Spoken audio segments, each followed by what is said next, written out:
All right, so it's morning time and you just need your kids to get dressed and get ready for school or for daycare. Or it's evening time and you just need them to put on their pajamas and get ready for bed. I get it. And I know that it is so tempting to yell at them to hurry up, hurry up, hurry up, hurry up.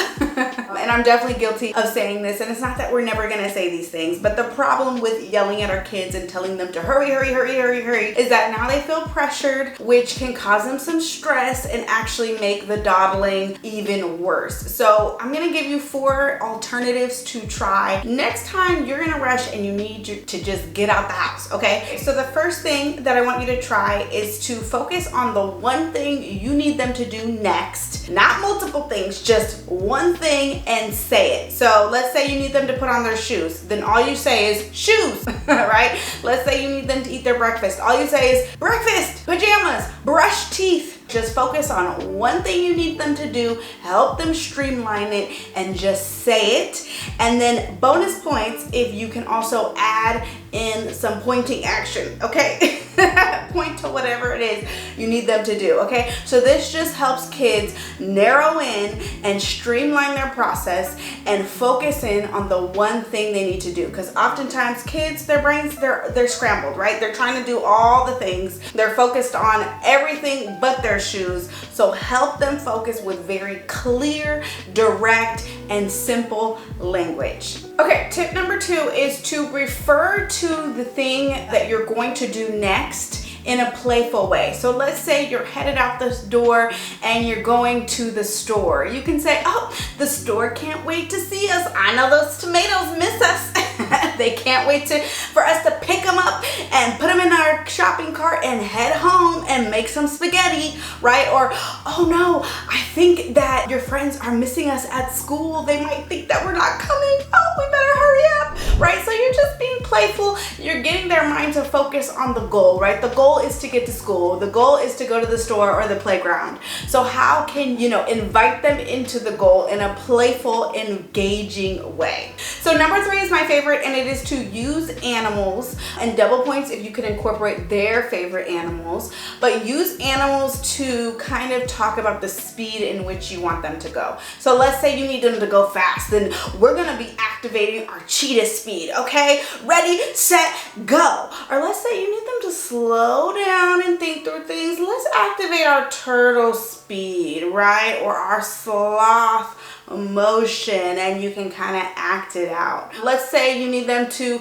get ready to go to the car. Then you can say, all right, let's hop to the car in our bunny speed, right? And you start hopping and you just get silly. Again, it's like number 2, but you're just incorporating a playful way for them to cooperate. We're more likely to get our kids cooperation if we can speak their language and talk about the things that they love. And most kids love animals, so just think about their favorite animals. Think about the speed you need them to be in, or like a playful way that you can get to where you're going. And just say it, just blurt it out. Try not to think too hard about these things, just have fun with it. So you want to like engage their imagination and their play. You can say things like, let's pretend that we're gazelles and the lion is coming to get us. We better hurry up before the lion eats us for breakfast, right? Or let's pretend that we're birds and we're soaring to our breakfast. I can't wait to eat that yummy tasty worm, right? You get where I'm going with this. Just try to engage their imagination, their play mindset to get them to cooperate, okay? You are gold if you are both smiling, laughing, and having fun. So tip number 4 is to talk about the things that you're excited for. This is kind of related to tip number 2, but be very specific. Like, ooh, I can't wait to get in the car, turn up the music, and jam out with you, right? Oh, do you know what song you might want to play? Or, I wonder what fun thing you'll do in STEM class today. Or, I wonder what book you're gonna pick out at the library at school today. Today is library day. Or, I can't wait to pick out some yummy snacks at the store. I wonder what we're gonna find. Or, oh, I'm so excited to eat spaghetti tonight.